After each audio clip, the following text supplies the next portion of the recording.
I have them ready to go here. We'll top it up with some sauteed onions, and I'm going to chop some, whoops, get the lid out of the way here.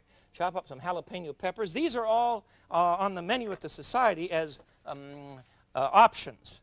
Jalapeno peppers are awfully hot, and I don't want you to put too many on and then die. I want the kids to enjoy this sandwich too, so I'm going to just put a couple on while that's melting. See how it's doing, huh? Ah, it's just about done. See, I had my broiler on, of course, ahead of time so that it's ready to fly. Yes. Oh, oh, oh. You make several of these, put them on a buffet, you can feed a lot of people, and they'll just go crazy. Look at that. I tell you to look at it and I won't let you. Isn't that awful? Sorry. Here it is. Here it is. Onions, sauteed, right on the top. This is the optional stuff now, you see. After the basic cheese, pizza sauce, and beef, then you can choose anything you like. And I always choose onions. And then I choose jalapeno pepper. Oh, oh. I'm really going to come apart here. And the lid goes on thusly. How many is that to feed? Well, depends on how much you can take. There. And your normal order in this place would be a half of one of these.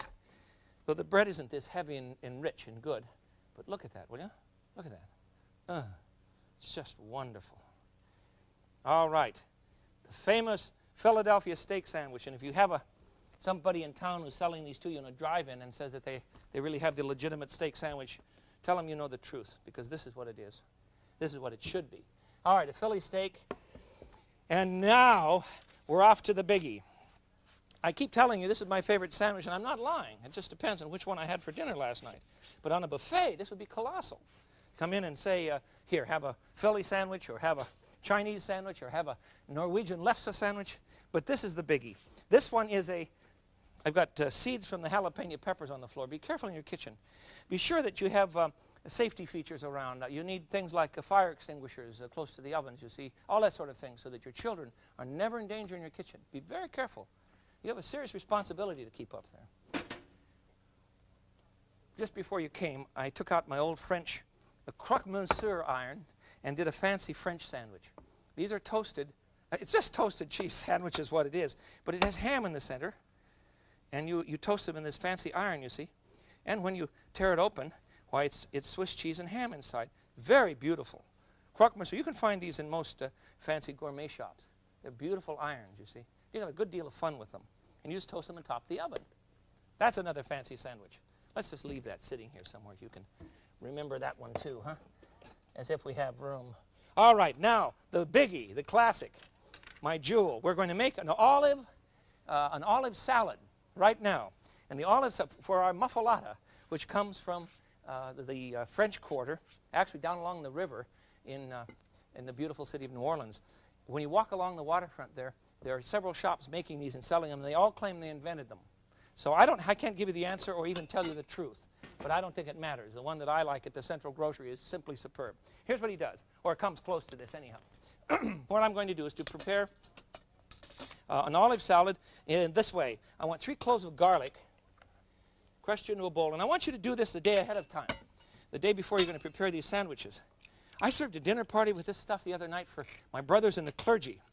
Each year the United Methodist crowd in our state meet, and I made a whole bunch of muffaladas because I didn't want to stand around and entertain these guys. I see them once a year all together, you see. So I don't want to stand around and work when we're all eating. It's silly. So I made a whole bunch of muffalata sandwiches, and they put them together at the table, and they had a wonderful time. It's easy. 3 cloves of garlic. To that I'm going to add 1 cup of stuffed green olives. These are the cheap olives. They call them salad olives. You see, they were broken up.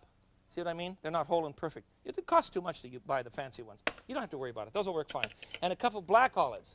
And I want to just chop those up a tiny bit. There they are. And these are the old bland California black.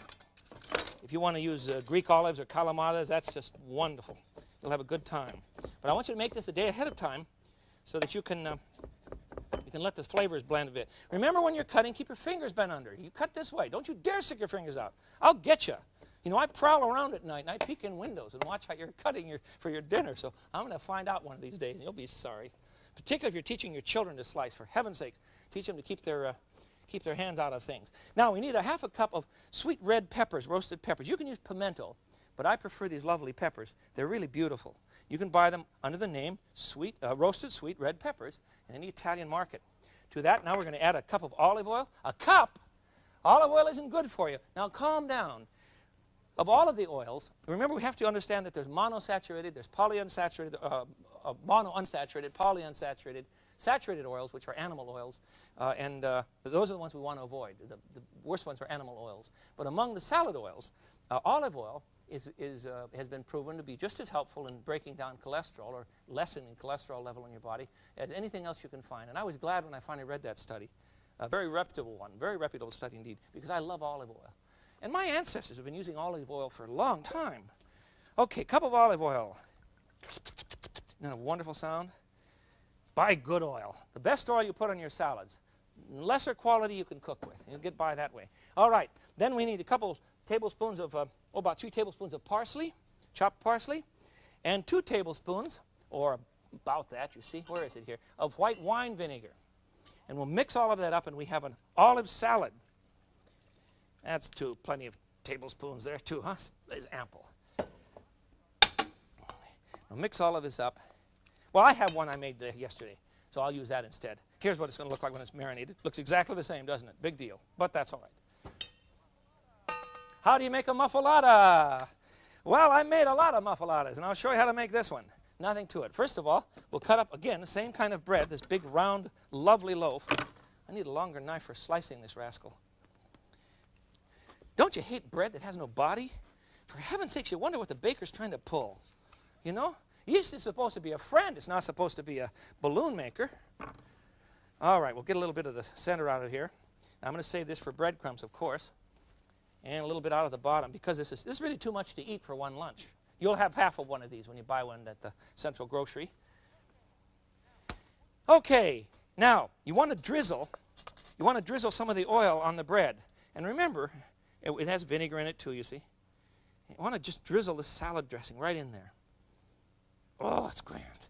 And then we're going to put, let's see, they do this very carefully down there. We're going to put Italian salami on it, or Genoa. Genoa is the best. It's a very mild salami. We'll put about 1/3 of a pound in there. This is a sandwich. Oh, this is a party. I would serve these in quarters or sixths if you have it on your buffet at home. Then you would have put in some provolone, or you can put Swiss if you like.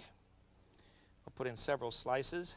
These things are just gargantuan when you see them in the streets down there, if they're made properly. And then we'll put in some a milder cheese. Let's see, where is the milder cheese? Well, I've got a platter of it here somewhere. Well, I don't see it. Oh, it's right in front of me, no wonder. Don't laugh it up. That's happened before, isn't it? Well, it happens in your kitchen too, I know. This is a Havarti, a mild Havarti cheese that I've sliced ahead of time. Gosh, it looks like 2 is going to be enough, doesn't it? Yes, that is. Then we'll top that off with a marvelous meat from Italy called mortadella. I think it means little deaths because of the little pieces of fat they put in it. This is the ancestor of bologna. And we'll put the mortadella in here. And on top of our Genoa salami, our provolone, Havarti, and you're wondering, where's the olive salad going to go? Well, if there's any room, love, it'll go on top. We'll see. And finally, we'll put in a good scoop of this wonderful salad. Look at this. This is one sandwich. Well, remember, you're watching a serious eater. There. Now, you have to have this top hollowed out of it. You've got to get some of this out of the center, or you're never going to be able to close this thing up. There it is. All right. A muffalata from there. Oh, God bless New Orleans. They are just so neat. I don't even know what to put that on. Here we go. All righty. There you are. There's a muffalata, and you can have a lot of fun with one. Oh, stop it. That's so bad, I apologize. Now, let's talk some more about how you're going to arrange these things on a buffet. I would simply line up all of your sandwiches in an attractive way so that people can come by. And first of all, they want to gape. That's the point of any kind of a buffet. Secondly, let them know that you don't expect them to take one. You expect them to take several, and that they're to come and go regularly. You see, back and forth across the buffet, and taste all of these good things. You'll be the talk of the town, I promise, because they're interesting things, and it's a little unusual to be invited to a party and eat nothing but sandwiches. And some nice wines or some beer, perhaps. Let's see. I'm trying to make room for this, for the whole works here. I think we've got it. I think we've got it. All right. Muffalata is really my favorite. Let's go through these now. Are you ready? We started. We're not going to mention the little bitty ones, but the lefse sandwich is for me a classic, because you can put anything you want in this, from jellies and jams and anything you want. The oyster loaf from New Orleans, I would kill for one from Felix's right now. No, I wouldn't, but I would certainly cry a lot. The muffalata from New Orleans is a beauty, and bless the Danes because they're artists. The old muffalata, and then the Danish sandwiches can go on and on and on. Now, if you have friends who eat a lot, then it may be that you're going to have to use a bigger sandwich. All right? So my friends at the Baudin Bakery made me a bigger loaf. You see? Now, if that's not big enough for you, then there are other possibilities. I have a friend by the name of Bosco. Bring it on, guys. I have a friend by the name of Bosco at our studio, and Bosco will eat anything. So Chris and Michael made a sandwich for him. What is that, 6 feet? 6 feet. Uh-huh. How many pounds of meat? You could put in about 10 pounds of meat in one of those things unless you're careful. How many would it serve? 15 at least. At least. But not of the crew. Not of our friends around here. This one's for Bosco. Thank you, gentlemen. Now, with that, we should understand that we're eating a very ancient product, the sandwich. Remember, this is a French bread, you see. Remember that the French used to sit out in the fields and eat bread and meat together long before the Earl of Sandwich was gambling away his father's money. And remember that in China, the sandwich was eaten in the northern regions 1,000 years before the Earl was making a fool of himself at the tables. And the Middle Eastern bread was baked on the inside of an oven, a big dome oven, and you'd slap the dough. It looked like a pancake. Slap it in the inside of the oven. It would blow up like a balloon. Then you would catch it, take it out, tear it in half, and it was used as a eating device so that everything became a sandwich in the Middle East. So that's the story, and I'm sure it's legit. What I want you to do is remember that the advantage of entertaining this way is that you can sit down and laugh and watch your guests have a grand time. Have a sandwich with them, you see, and you don't have to do any work in the kitchen. It's all been done, and you are free to enjoy your guests. And that's the point behind cooking all day long for people you love. Otherwise, we're just cranking out bad food, and you can buy that at the supermarket. So set up a buffet, bring on your friends, pour some good cold beer, a very decent wine, and think about the glories of the sandwich, not from the Earl, but from the Chinese and the Arabs and the French and the Danes and your own house. Have your kids help. You'll have a field day. Until I see you again, eat well. This is the Frugal Gourmet. I bid you peace.